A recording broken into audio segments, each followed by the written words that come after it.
Boas banditos. Eu tinha aqui duas boards para testar e já comecei a testar as duas. Esta aqui eu testei em live stream. Havia coisas que eu queria testar, principalmente a memória, por ser acima de 8000, como é que reage.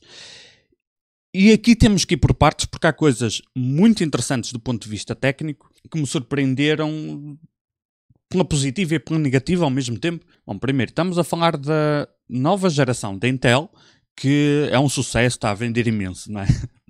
Para gaming, toda a gente sabe que esta geração da Intel tem sido um fracasso, quanto mais não seja porque é uma nova geração e não traz ganho de desempenho, inclusivamente em algumas situações até perto de desempenho em jogos. Portanto, isso é um dado adquirido, não há muito que se possa fazer, mas há coisas aqui que eu acho interessante porque a Intel deu, com esta geração, a Intel deu um passo atrás, esperançosamente, acredito que sim, talvez, para dar 2 passos para a frente. Vamos lá, se tu achas que o macOS é para os hipsters com as contas em atraso e a aparência em dia, e o Linux é para os nerds cebosos com tics de stalker, é fácil, só te resta o Windows, I guess. Mas um computador com a esperança média de vida inferior a uma formiga e a potência de um reformado sem pastilha, tem direito a uma licençazinha OEM. E o teu PC todo potente precisa de uma licença retail que custa os olhos da cara. Vais aí o RCD Keys, compras lá a tua licença OEM, também tens direito, enfias para lá o código H25 e pumba, está a bombar, ó filho. E já agora podes também comprar aquelas versões do Office sem assinatura mensal, estás a ver? Ou não, olha, usa papel e caneta, quer lá saber, ou caralho. Basicamente estavam aí no caminho errado, estavam a insistir no caminho errado, aparentemente, e portanto era um passo atrás, vamos por outro caminho. E nesta questão da memória consegue-se ver aqui coisas incríveis que pode vir a ser muito útil no futuro. Atualmente, e já lá vamos a estas duas boards, porque representam uma realidade interessante. Esta board custa 1400 euros, 1500, esta custa 300 e pouco. Portanto, temos uma diferença de mais de 1000 euros de uma para a outra. A memória, a RAM, é muito importante em jogos. No entanto, é um fator de muitos. Portanto, uma memória mais rápida e com menores latências, importa também a latência do próprio CPU, a latência com que o CPU comunica com a memória, não só a da memória. Isso tudo é muito importante. No entanto, o que interessa é o resultado final, certo? Por isso é que tu, se não viste, se calhar vais ver, se acompanhas isto, acabou de sair o 9800X 3D. Bom, os Ryzen têm algumas limitações em relação à memória RAM. No entanto, aquilo tem um desempenho em jogos fantabulástico, porque o que interessa é o resultado final. Mas se esses mesmos Ryzen tivessem uma capacidade melhor ainda para gerir memória, seria melhor ainda. Portanto, tudo conta. O que interessa não é o ingrediente em si, é a receita final, não é? E o que nós vimos aqui, e eu testei isso em direto a primeira vez, foi que nós tivemos um avanço em relação a tudo que tínhamos até agora com o Ryzen e processadores Intel, onde eu peguei numa memória 8200, aquilo era um bocado confuso porque tinha 3 XMPs, vai ser confuso se não estás habituado, mas experimentei o XMP de 8200 com esta memória a máximos, que tem uma tecnologia que eles chamam NitroPath qualquer coisa, que supostamente permite uma motherboard com 4 slots simplesmente funcionar a mais de 8000, que é mais ou menos uma novidade, não é suposto acontecer nos processadores até agora, mesmo que o processador aguentasse, normalmente nessas boards tu não conseguias. O que aconteceu? Ativei o perfil 8200 e simplesmente funcionou. Até demorou muito pouco tempo, tipo 1 minuto, não sei, eu fiz em stream, portanto quem quiser cronometrar. Muito rápido, ativou os settings e funcionou bem. Portanto, temos uma facilidade em atingir velocidades grandes e, surpreendentemente também, confirmei com os meus olhos, o controlador de memória sincronizado com a memória. Porque o que acontece com o Intel, acontecia até agora, é que o controlador de memória tinha que funcionar em Gear 2, portanto, o controlador de memória funciona a 50% da velocidade da memória, para conseguir acompanhar. Nos Ryzen, acontece misto até 6000, talvez 6400. O controlador está sincronizado. Acima disso, o controlador tem que funcionar em Gear 2, tecnicamente não se chama Gear 2, mas é a mesma coisa. O controlador de memória passa para 50% da velocidade, portanto a memória sobe, o controlador baixa e, portanto, se for mesmo a 8000 talvez compense nos Ryzen, normalmente compensa usar a 6000 ou 6400 ou então não subir mais. E simplesmente funcionou, quer dizer que o processador aguenta. significa que em próximas gerações, seja Intel ou AMD, se conseguirmos dar esse avanço na memória, vai ser mais um passo para termos ainda mais desempenho, para além do que estamos a ter agora. Onde é que vem a parte interessante? E ainda bem que eu tenho aqui a Prime. É que a seguir, isso eu já não fiz em direto, eu espetei a memória 8200 na Prime, fiz o update de BIOS e ativei o XMP. O que é que tu achas que aconteceu nesta board que não tem o NitroPath, não sei o que esta motherboard de 1400 euros tem? O que é que achas que vai acontecer nesta quando queres usar uma memória assim? O mesmo, simplesmente funcionou. Simplesmente funcionou. Portanto, entra aqui um avanço que eu gosto e que eu achei espetacular de ver uma memória, um controlador de memória e uma motherboard que simplesmente aguentam 8000 e tal, tipo assim, instantaneamente. É um avanço tecnológico porreiro, é bem-vindo. Só que todo o marketing é em torno de, pois, mas tens que investir muito na board. Simplesmente funcionou nesta. Onde é que são as diferenças? Por exemplo, quando eu estava a testar com a Maximus, eu reparei que a tensão do controlador de memória estava a 1.4 qualquer coisa. Tentei ver se dava para baixar, porque eu não sei ainda se tipo acima de 1.4 é saudável para o controlador de memória em termos de tensão. Tentei baixar para 1.2.5, nem dá boot. 1.3.5 dá boot, funciona aparentemente bem. A leitura na prática diz-me que está tipo a 1.3. Ok.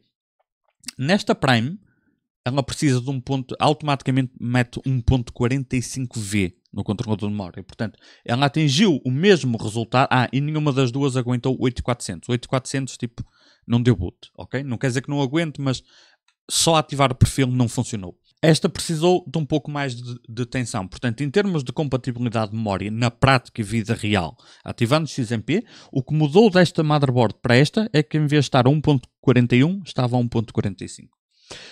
No entanto, nesta eu consegui baixar para 1.3 e nesta nem a 1.3.5 funcionava. 1.3.5 coloquei o setting, na prática funcionou 1.3. Esta eu colocando acho que 1.38 ou 39 até deu. Portanto, esta precisa sempre um bocadinho mais de tensão. Depois no CPU, a afinação que os CPUs trazem de origem eu acho fantástica. Eles estão a gastar pouca energia por comparação ao que era padrão, o que era normal. Ela anda sempre na casa dos 200 watts, apesar de ser 250, na prática anda sempre ali na casa dos 200. E as temperaturas com um NHD15S, um air cooler, tipo, super tranquilo. Portanto, as temperaturas estão em xeque. Onde é que começou o pesadelo? E é aqui que eu acho que o consumidor tem que ser um bocadinho mais exigente.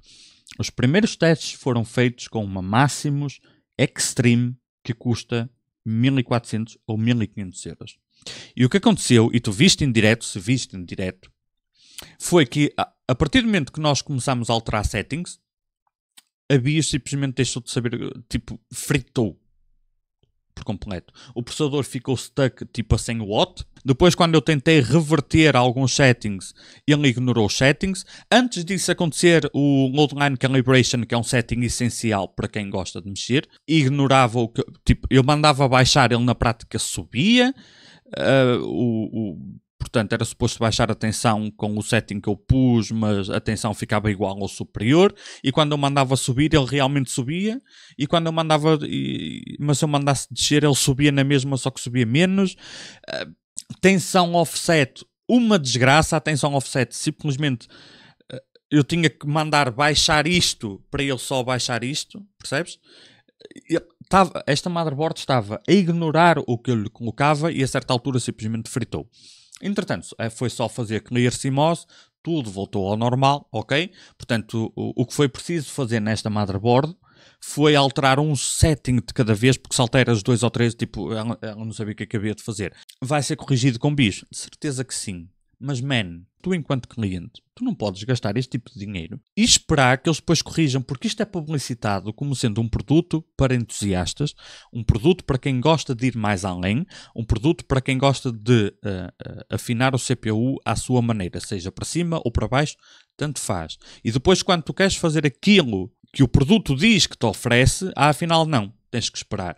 Tu não esperaste para pagar, não é suposto teres que esperar para usar. Ok, o processador é novo, demora tempo, tu enquanto cliente não é problema teu. Da mesma forma que quando tu compras um water cooler que precisa de um software para controlar os settings, depois só os settings não funcionam. É suposto simplesmente pedires para devolver o produto. Tipo, dá-me o dinheiro de volta. Porque se uma versão normal custa 150 e outra versão custa 300 porque tem esses settings, se os settings não funcionam, não é suposto pagares mais, ok? E tem-se notado, eu tenho notado isto muito de geração para geração, porque as pessoas simplesmente deixam passar. Ok, não funciona, mas depois há de funcionar. Quando tu pagaste, não tiveste que esperar para pagar, não é?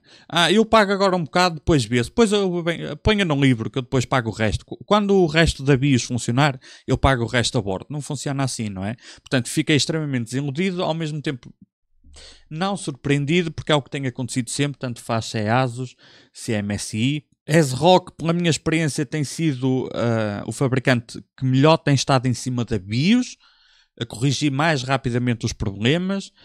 Tenho gostado muito do que a ASRock tem feito, mas não está isenta de problemas, nenhum está, só tem sido menos mau pela minha experiência e, portanto, eu não acho correto cobrar tanto ao consumidor final e depois espera que os settings vão de funcionar. No CPU o que é que aconteceu?